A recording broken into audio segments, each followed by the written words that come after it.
How are you doing? Perfect. I'm great. How are you? Good. Thanks so much for hopping on. Really appreciate your time this afternoon. My pleasure. I'm excited to talk to you. Absolutely. All right, let's get right into it.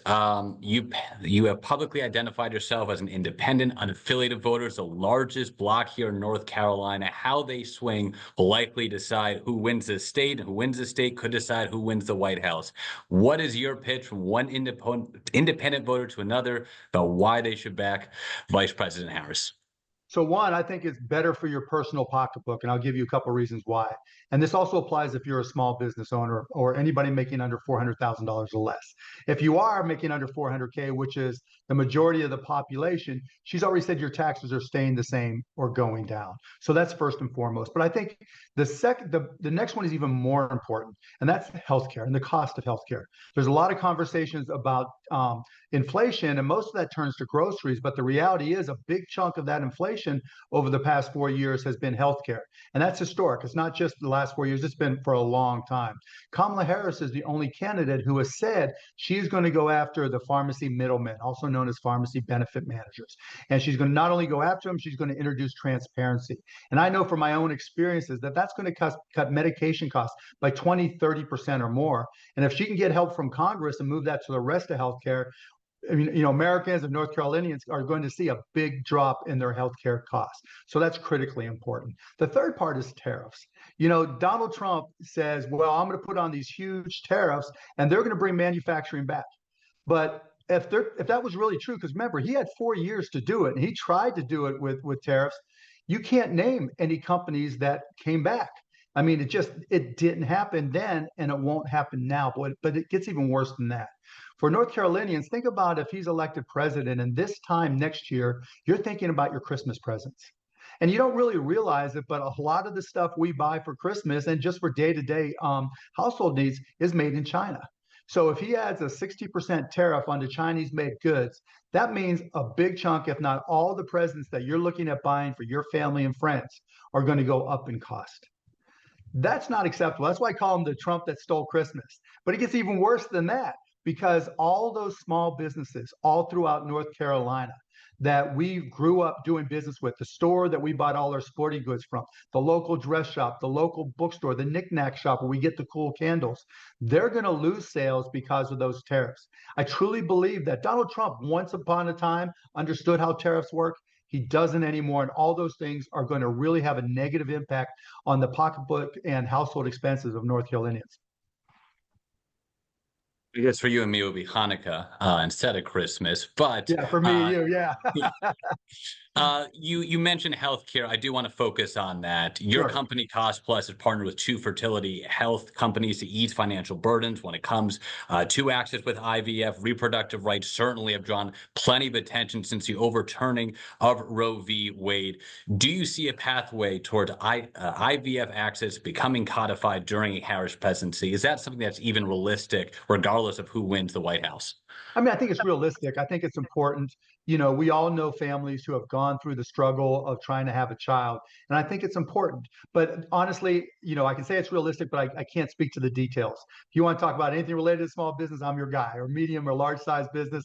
But, I've just heard her talk like everybody else about how that's important to her. And from talking to her campaign, I've heard them speak about how important it is as well. From an economic perspective, Republicans have pushed back on some of the proposals the vice president has put forward. They have said if she's liked these proposals, why wouldn't she implement them in office? Do you foresee any difference in what her strategy would look like compared to what President Biden has pushed forward? Oh, And if yeah. so, what are those specific policies? It's night and day. All you have to do is look at her tax policies. Joe Biden asked for, 40+% capital gains tax, 35% plus corporation tax. She came in at 28% for both. So by definition that her proposals are for economics are completely different. I've said over and over again, there's not going to be a tax on unrealized capital gains. She's a completely different candidate. She's not Joe Biden at all. She's polite. She's not going to throw her boss under the bus. But like all of us who have had bosses or have bosses, we do what they say. I mean, except for me, I get fired from jobs because I don't do what I say, what they say. But that's the reality of the previous 3+ years. But she's already shown very clearly on an economic and business side, she's not Joe Biden, and she really wants to go to the middle on cost. In terms of spurring investment, of course, you've done plenty of that during your time on ABC Shark Tank. How do you see a Harris presidency helping small business, entrepreneurs, those who kind of employ the bulk of Americans on a day in, day out basis, form companies, start companies, foster companies? No, that's a great question because, we talked about the fact that, well, 99%, there are 33 million companies in this country. 99% of them are small businesses. Almost 99% of those businesses are run by pass-through companies where it's the entrepreneur's tax rates that apply to the business profits as well. She said, as I mentioned earlier, if anybody making $400,000 or less, their taxes aren't going up. And for 100 million people, their taxes are going down. For small businesses, the scariest thing that they face is the cost of healthcare. It's the second largest expense after payroll. So when she has a plan, and Donald Trump only has a concept of a plan for first reducing the cost of medications for companies and for their employees, that's a big step. And I mentioned, what happens on tariffs. And the other thing that's critical that people aren't even thinking about is deportations. You know, North Carolina is so diverse, particularly in the larger cities, that it's not unusual for employees to have what they call I-9s, which list their immigration status. And we don't want to be in a world where Donald Trump is sending people to your local restaurant, your local factory, whatever it may be, asking for a list of all the I-9 employees so that they can then take their social security number, address, and phone number and go to their homes to see if grandma is undocumented so they could deport grandma. I mean, he's literally said day one, he's going to do mass deportations. That, look, Kamala Harris has said, if you've come here illegally since the executive orders have changed, you're going back and you can't come back in. She said, if you're here illegally and you break the law, you're going back and you can't come back in.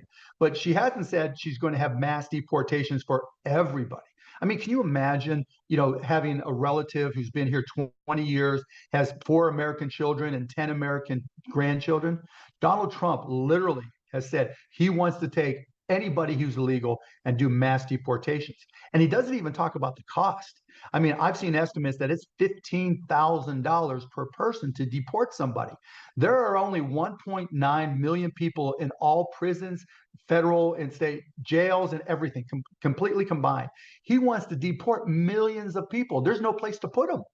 There's no place to stash them, or even the people to do. Could you imagine what happens if instead of going looking for children who have been kidnapped, someone's got to go get grandma because she's undocumented? I mean, there's not unlimited resources. There's not unlimited people. And people just don't put the 2 and 2 together when it comes to such a draconian deportation program. We are not a country that's going to go knock on doors and drag people out of their homes. We are not a country that should have checkpoints on roads to check papers to see if you have all your legalized your residence papers. That's just wrong. And I think that's the significant difference between the two that impacts all small businesses, all large businesses, every community. And I don't think North Carolinians or anybody for that matter truly understand just how horrific his mass deportation program is.